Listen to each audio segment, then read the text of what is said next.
Bonjour et bienvenue à l'émission Érable en bref, ici Lydia Janque. Dans cette deuxième édition de la semaine de l'Érable en bref, nous continuerons à traiter l'approche historique entre les municipalités de Plessisville et Plessisville Paroisse. Tel que nous l'avons indiqué pour la première édition, il est important de souligner que les deux municipalités voisines ont eu historiquement une vision différente par rapport au développement. Plessisville Paroisse favorisait plus le développement agricole pour sa population, tandis que la ville de Plessisville se concentrait plutôt dans le secteur industriel. Cependant, la situation a changé depuis l'élection des nouveaux maires dans les deux municipalités. Pierre Fortier et Jean-François Labbé ont été élus maires de la ville de Plessisville et la paroisse de Plessisville en novembre 2021, respectivement. Dans le désir de mieux informer le public avec nos recherches journalistiques, eh bien, l'équipe de la TVC a invité messieurs Pierre Fortier et Jean-François Labbé dans nos studios. De plus, nous avons invité deux spécialistes en eau potable et traitement des eaux pour nous informer sur les défis de l'un des projets annoncés pendant le déjeuner des maires. Nous parlons notamment de Vicky Labranche, directrice de développement durable, et aussi Martin Lacroix, chef de service de l'hygiène du milieu de Plessisville. Pour mettre en contexte la situation, nous faisons maintenant un résumé de notre première édition de l'Érable en bref de cette semaine. Notre venue ici, c'est la mobilisation des gens d'affaires. J'ai des gens du rang 11, j'ai des gens de tout le secteur agricole qui nous ont aidés, qui ont dit on devait faire les choses autrement, nous, en paroisse. Puis il y a un message aussi à la ville de faire les choses autrement. Je pense que ça, on l'a compris, ça, on veut faire ça de la bonne façon. Ce qui amène un changement d'administration, qui amène un changement de vision. Parce qu'on s'entend que c'est un virage à 180 degrés qu'on a fait dans ce que la paroisse voulait aller. Je veux vous remercier, les amis de la paroisse, d'avoir une ouverture comme vous avez là. On sait qu'est-ce qui s'est passé à Plessisville dans le passé, et heureusement qu'il est passé. Et merci à ceux qui ont voulu s'impliquer en politique pour faire que ça change, parce que c'est important d'avoir l'ouverture des deux côtés. Quand on a l'ouverture des deux côtés, on peut faire de grandes choses. Pour l'eau potable, pour l'aqueduc, notre usine d'aqueduc arrive à pleine capacité. Depuis 3 ans, elle produit occasionnellement le maximum qu'elle peut produire. On est sur un projet d'agrandissement. On ne se cache pas aussi qu'il y a bien des fois qu'on aurait pu chicaner. Si on commence à parler d'entente, on commence à parler de chiffres, puis je ne vous cacherai pas, là, si on n'avait pas cette volonté-là de s'entendre, on pourrait rapidement se positionner chacun sur nos positions. Puis ça, je tiens à remercier Pierre pour ça, parce que, tu sais, Pierre, il a l'expérience. Moi, je suis un petit pressé. Pierre, il me dit tout le temps, on va prendre peut-être une journée de réflexion, on va se reparler. Parfait, on se texte, puis on sauve bien les petites réunions, bien les petits accrochages. Ça, c'est très, très important.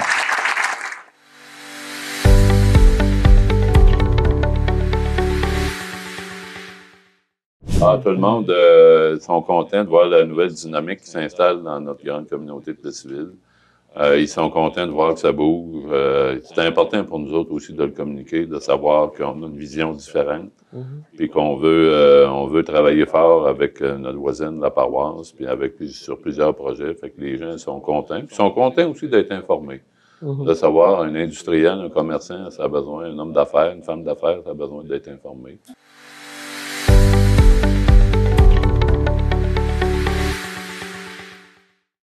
Maintenant, pour cette deuxième édition de l'Érable en bref de la semaine, nous vous invitons à poursuivre le développement de l'information avec nos invités en studio. Bon visionnement. Parce qu'on a parlé beaucoup d'eau usée, d'eau potable également. On sait qu'il va y avoir plein de développement et l'inquiétude aussi de la population, c'est peut-être l'eau. Hein? Qu'est-ce qu'on va faire avec l'eau? Alors, nous avons deux invités qui sont tout de même d'expertise. Alors, les dames d'abord. Madame Vicky Labranche, qui est directrice du développement durable. Oui. Bonjour. Bonjour. C'est exactement ça, votre titre. Oui. Et nous avons également Martin Lacroix. Martin, vous vous occupez du service à l'hygiène du milieu. C'est bien ça? C'est ça. Bon, là, vous allez m'expliquer en quoi consiste votre travail. Je commence par Vicky, allez-y. C'est moi qui chapeaute différents services, soit l'hygiène du milieu, les travaux publics, le département d'urbanisme et les services techniques. Ça fait pas mal le tour. Fait que tout ce qui est dans le fond, les différents projets là, de travaux publics, de rues, d'infrastructures de rues, d'ingénierie. Ouais. Donne-moi quelques exemples jusqu'à maintenant, là, le travail que vous avez effectué. Là. Comme là, on est en train de préparer les projets de réfection des rues pour l'année prochaine, 2023. Les différentes rues qui vont se refaire au niveau de l'infrastructure aqueduc, égout, pluvial, pavage, c'est tout nous, marquage, chaussée. Okay. J'aide aussi les différents départements, l'hygiène du milieu à faire ses appels d'offres, travaux publics. C'est moi qui essaie de relier puis qui tape un petit peu sur les doigts pour mettre un petit peu de développement durable à l'intérieur de chaque projet. Alors là, on va faire parler un peu Martin, même s'il est le seul homme dans cette entrevue. Martin Lacroix, bon, c'est quoi votre travail quand vous dites que vous occupez de services à l'hygiène du milieu? L'hygiène, c'est... Ouais, l'hygiène du milieu, ça se nomme comme ça à Plessisville. Il y a d'autres villes, ça va être d'autres noms de départements, mais nous, ça s'appelle comme ça. L'hygiène du milieu, en gros, ça se divise en deux. C'est le traitement de l'eau potable et le traitement de l'eau usée. Donc, mon travail consiste à administrer, à gérer ce service-là, à voir au bon fonctionnement des usines de traitement d'eau potable et usée et des stations de pompage. Ouais. Vu que vous parlez des deux sortes d'eau, ouais. Eau potable et eau usée, j'ai envie de vous poser une question. Des fois, on y pense, mais on n'ose pas la poser parce qu'on dit, voyons donc, on appelle ça une question, entre guillemets, peut-être niaiseuse, là, mais je la pose pareil. Est-ce que l'eau usée est transformée en eau potable? Pas directement. Mm-hmm. Exemple, nous, l'eau potable qu'on transforme à Plessisville, on puise notre eau brute dans la rivière Bécancour, à Notre-Dame-de-Lourdes. On parle du territoire de Plessisville. Et Plessisville-Paroisse aussi? Oui, il y a un réseau d'aqueduc. C'est le même réseau. On va desservir la paroisse. C'est la même usine. C'est ça, on dessert la paroisse. Pour faire de l'eau potable, pour la transformer en eau potable, on prend l'eau brute à Notre-Dame-de-Lourdes, à 15 km d'ici. On puise l'eau dans la rivière Bécancour. Puis, on distribue l'eau potable à Plessisville. Bon, mais l'eau potable, à un moment donné, devient de l'eau usée, là, par les toilettes, les bains, etc.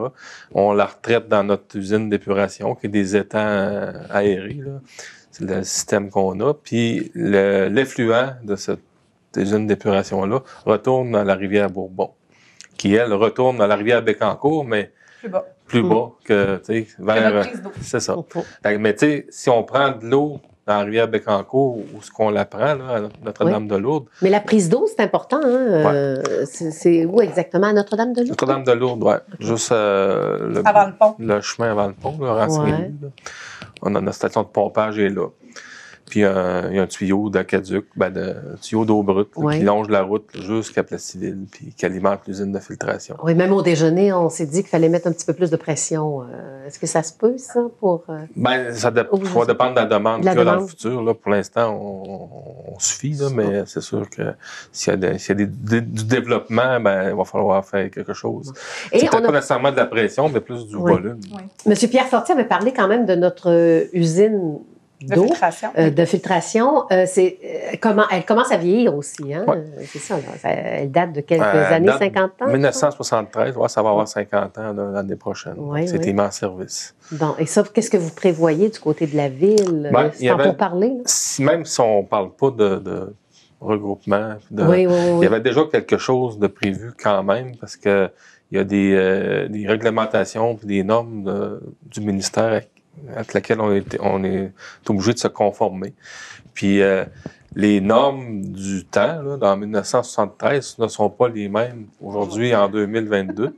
Donc, à un moment donné, le ministère de l'Environnement, là, qui nous supervise, nous a obligés à recertifier l'usine. Ça, c'est pas juste Plessisville. Restructurer. Recertifier. Une recertification de l'usine de filtration. Ça, c'est à grandeur. À ce moment-là, ça, c'était en 2017-18. Le mandat a été donné à une firme d'ingénierie qui a fait l'étude. Puis, avec ce qu'on avait dans l'usine, même si on fait quand même de la très bonne eau, là, les exigences ont augmenté avec les années, les capacités, etc., la redondance des équipements.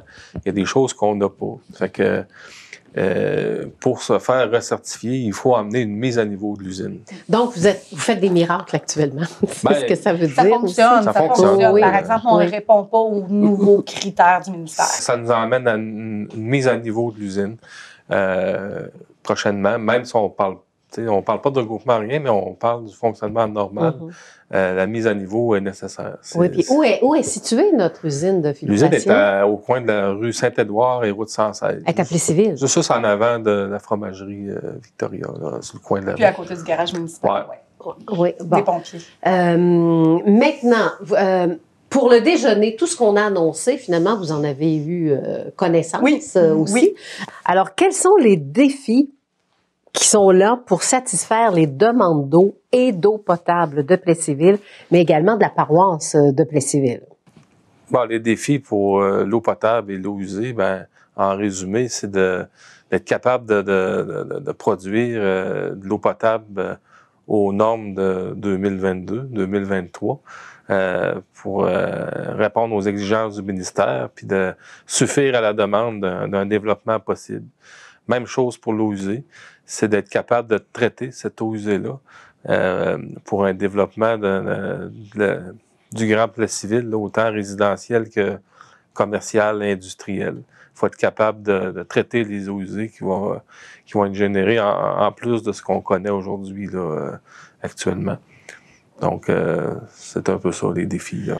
Alors, Vicky, maintenant, j'aimerais vous poser une autre question. Quelles sont les études, par exemple, de croissance du côté de la population ou encore les extrapolations que vous avez faites pour les projets d'œuvres d'eau en ce qui concerne quand même nos deux municipalités, là, Plessisville et Plessisville-Paroisse?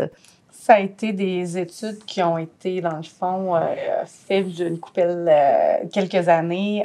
Une qui a été faite en 2017 au niveau de l'eau usée qui voulait d'augmenter notre capacité de traitement. On avait estimé, parce qu'actuellement, on était à 1500 kilogrammes par jour de traitement de DBO5, comme Martin expliquait tout à l'heure. Puis on aimerait passer à 2500, mais c'était avant de parler de projets. Ça date de 2017, fait que c'était vraiment un chiffre estimé qui avait été estimé par la ville de valeur qu'on voudrait aller. Mais c'est sûr que le projet actuel, on serait correct là, pour suffire à la demande sans problème. Au niveau de l'usine de filtration, c'est une étude qui, comme Martin expliquait tantôt, qui date de 2019, qui avait été fait pour la certification de l'usine. Puis dans le fond, c'était pour la mise aux normes. Puis ça, dans le fond, au niveau de la quantité, il n'y aurait pas de problème. C'est seulement au niveau des normes pour la qualité qu'il faut se remettre à jour au niveau des nouvelles normes. Puis c'est ça, fait que ça, on a extrapolé les montants, mais c'est sûr que là, les montants pour eau usée date de 2017, il va falloir les rebalancer en date d'aujourd'hui. Puis pour l'usine de filtration, dans le fond, ça date de 2019. Fait que ça aussi, il va falloir revoir les montants et les technologies, là, parce que là, il y avait deux technologies qui avaient été ciblées, soit le membranaire puis le traitement conventionnel. Fait que ça va être voir vers quoi qu'on va de notre côté là, par rapport à nos besoins puis par rapport à la quantité ou aux normes actuelles. Une question finalement que tout le monde se pose. Quelles sont les prochaines étapes qui auront lieu pour amplifier, vos capacités d'approvisionnement, mais aussi de traitement d'eau? C'est sûr que pour l'instant, c'est encore à la phase de projet. C'est quand même difficile à estimer. C'est sûr que là, je pense que les prochaines étapes, c'est vraiment plus au niveau politique. Donc, c'est les deux maires, soit Jean-François et Pierre, qui vont faire une partie de campagne de sensibilisation au niveau des gouvernements, au niveau des différents paliers, pour aller chercher le plus possible de subventions, parce que c'est sûr que c'est un projet de développement qui va inclure beaucoup de sous. Fait que plus qu'on a d'aide, mieux que c'est. Plus que ça va aider. Après ça, c'est sûr qu'il va y avoir la conception de plans, de devis, de normes avec la modification réglementaire. Il va falloir qu'il y ait des ententes entre la ville et la paroisse. Ça, c'est sûr au niveau des choses. Puis après ça, c'est sûr qu'il va y avoir un cheminement à faire avec les différents promoteurs parce que là, ça appartient tout à des partenaires privés. Fait que c'est des partenaires privés probablement qui vont être soit promoteurs ou qui vont vendre à des promoteurs ou qui vont faire des ententes avec des promoteurs pour développer leur terrain. Puis après ça, ça va être carrément la construction des bâtiments. Tout ça, dans le fond, de la première étape qui est aujourd'hui avec la présentation et à la fin, la construction de la dernière maison. Je vous dirais qu'à date, dans les discussions, on espère que ça soit réalisé en dedans d'un délai de 10 ans. C'est sûr que la première pelletée de terre, on espère qu'elle soit bien avant et même pas prochainement parce que c'est sûr qu'il y a des CA du ministère à aller chercher avec beaucoup d'étapes encore. Mais d'ici un an ou deux, on aimerait faire peut-être la première pelletée de terre, mais encore là, ça va dépendre. Là, il y a beaucoup d'étapes. Puis actuellement, là, c'est vraiment plus au niveau de la politique qui font l'avancement du dossier. Fait que c'est à eux présentement de faire l'avancement des étapes. Là. Alors là, vous allez m'expliquer pourquoi tout coûte cher quand on parle d'infrastructure. Alors, Vicky, vous avez ça, juste le collecteur, on va même parler de cela. Là. Alors, tout coûte cher. Expliquez-nous ça. Pour répondre à la question, pour le collecteur, oui. Dans le fond, le collecteur, lui, il est nécessaire parce que là, présentement, une grosse majorité de la ville passe par le poste principal, qui est le poste Garneau. C'est ça qui va coûter cher, hein? Oui, non? Va coûter cher, oui, un peu comme tout le reste, mais oui, effectivement, mais ça va permettre de décharger le poste Garneau. Pour que si un jour le développement du côté ouest veut se faire, ça va aider à décharger la station Garneau. Parce que présentement, la station Garneau est pas mal à sa pleine capacité, là, corrige-moi Martin, là. Mais le fait de décharger un petit peu, parce que dans le fond, on va brancher une partie de la ville sur le nouveau collecteur au niveau des eaux usées toujours. Puis ça va libérer de la charge au niveau du poste Garneau, puis qui va nous permettre de faire le développement du secteur ouest. Voilà, donc l'est, l'ouest, puis dans quelques années, on va commencer par le l'est. sud et le nord. Merci, on va faire le tour. Oui, dans le fond, c'est ça que ça veut dire, faire le tour. Ben merci, à la prochaine. Merci. On va continuer à parler du fameux déjeuner historique en ce qui concerne donc Plessisville et Plessisville paroisse. Finalement, on appelle ça maintenant le grand regroupement. Et puis pour revenir encore une fois, mais avec des nouvelles informations.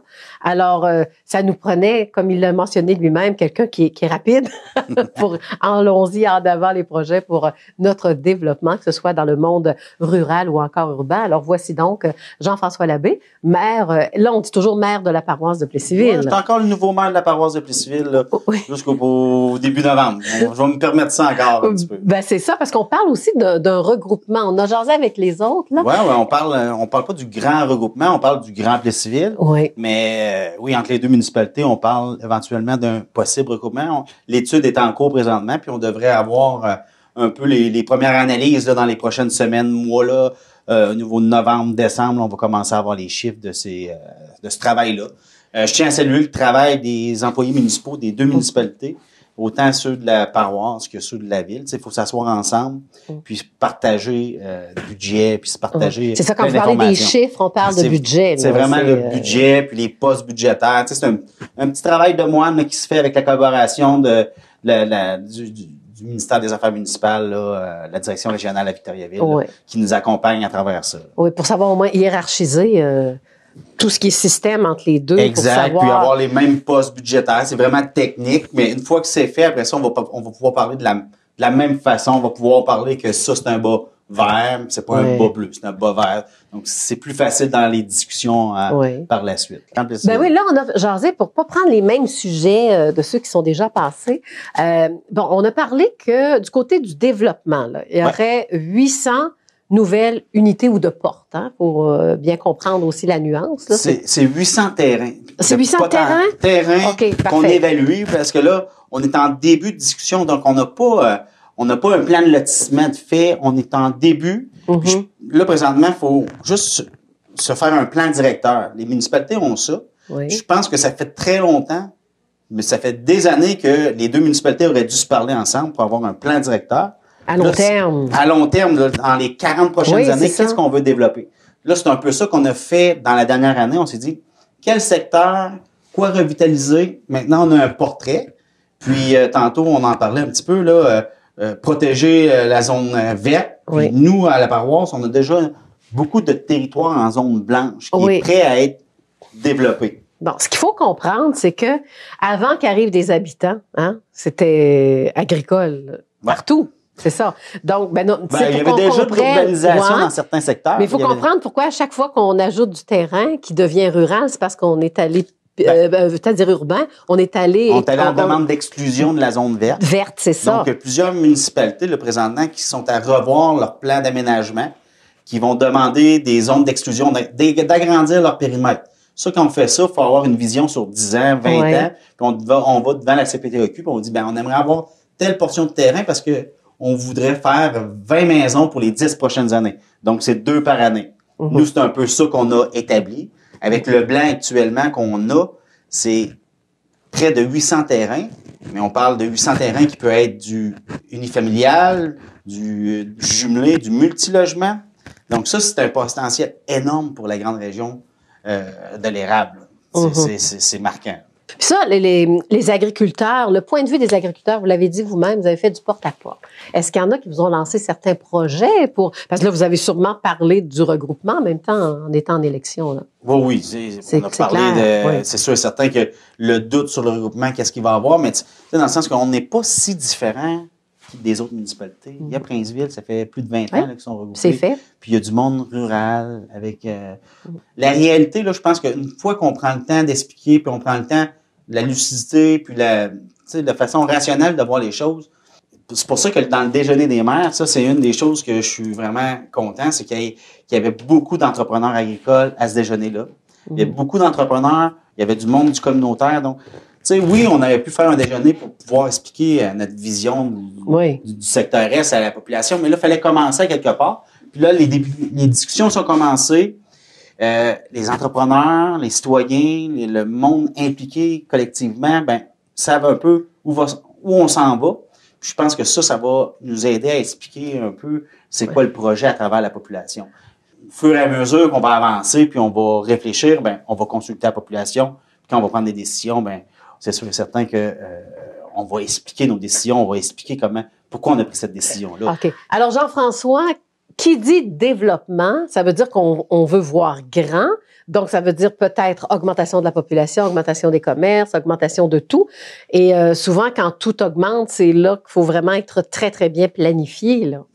Tu sais, c'est pas d'augmenter de façon drastique. C'est de se donner des balises, puis de faire du développement, gérer la croissance, puis aviser nos partenaires. Dans le sens que si on dit qu'on a 800 terrains potentiels, à part le commercial, faut que nos organismes dans le milieu soient prêts à recevoir cette population-là.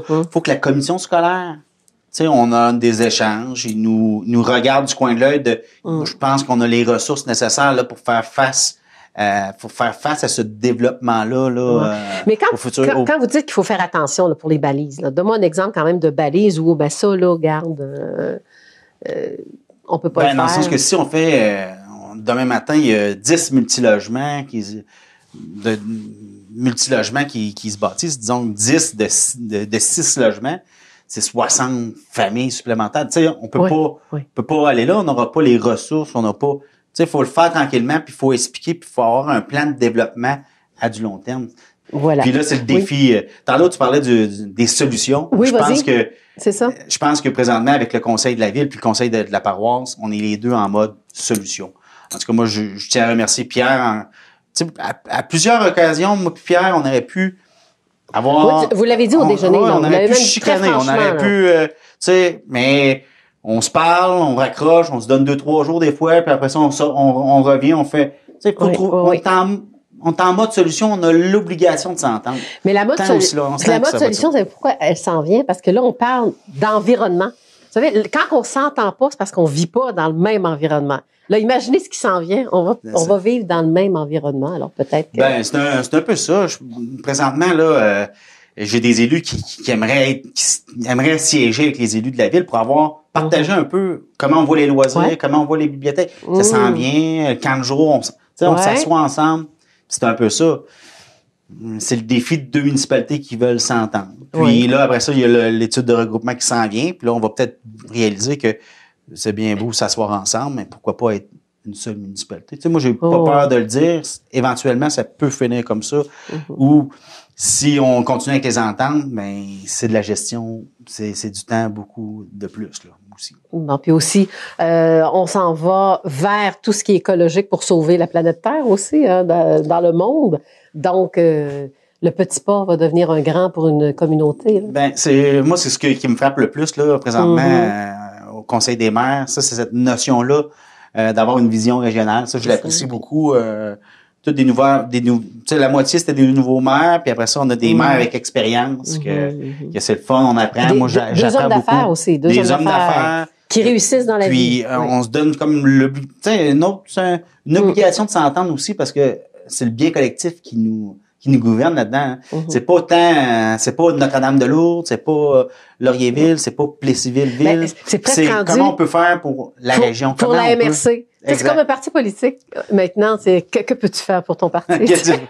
Alors, que peux-tu faire pour la MRC de l'érable? Dans le sens que c'est à nos citoyens. Nous autres, on travaille pour le citoyen. Puis si c'est gagnant d'avoir des ententes entre nos municipalités puis d'avoir une vision régionale dans le développement, pourquoi pas? C'est un peu ça que présentement, c'est facile au conseil parce qu'on pense comme ça. Jean-François, je pense que je vais vous laisser un moment, vu qu'on fait quand même une conclusion d'émission. Là. Alors, allez-y, puis faites un beau message à votre population, au Grand Plessisville. Au Grand Plessisville, puis je vais faire l'invitation aussi au reste de la MRC. Si vous avez des questions, gênez-vous pas. Moi, je suis dans le bottin téléphonique. Je suis à la municipalité. Vous pouvez me rejoindre. Vous avez des questions, vous entendez des choses. Prenez le temps d'écrire. Ouais. J'ai mis 2 séances de période de questions durant ma séance du conseil. Vous avez des idées? Puis, je suis en ligne. Vous pouvez, même si vous n'êtes pas de la municipalité, puis vous voulez venir voir comment ça fonctionne, on est en ligne. À chaque conseil municipal, on est en ligne live. Donc, vous pouvez poser vos questions. Vous n'avez pas besoin de vous déplacer au conseil, du mois. Donc, gênez-vous pas. C'est accessible. On est là. Les conseillers sont prêts, ouverts à répondre à vos questions. On fait rien en catimini. On veut juste expliquer ce qui se passe. Finalement, tout est ouvert. On est ouvert. On est ouvert, c'est ça. On est ouvert. C'est le message dans le sens que nous, on est prêt à la discussion. On est prêt à poser toutes les questions possibles. Puis on est prêt à répondre à toutes les questions posées aussi. Puis si on n'a pas la réponse, on va aller la chercher. Alors voilà, c'était donc Jean-François Labbé, donc le maire de Plessisville-Paroisse, ou maintenant on dit le Grand Plessisville. Nous avons consacré nos 2 éditions de l'Érable en bref de cette semaine à traiter l'approche historique entre les municipalités de la ville et la paroisse de Plessisville. Dans le futur, nous ferons des mises à jour d'un sujet qui aura un impact important dans la région. Pour rester informés, nous vous invitons à regarder nos 2 éditions de l'Érable en bref, mardi et mercredi de la semaine prochaine, ainsi que l'Érable approfondi de samedi prochain. Pour l'instant, passez une excellente semaine.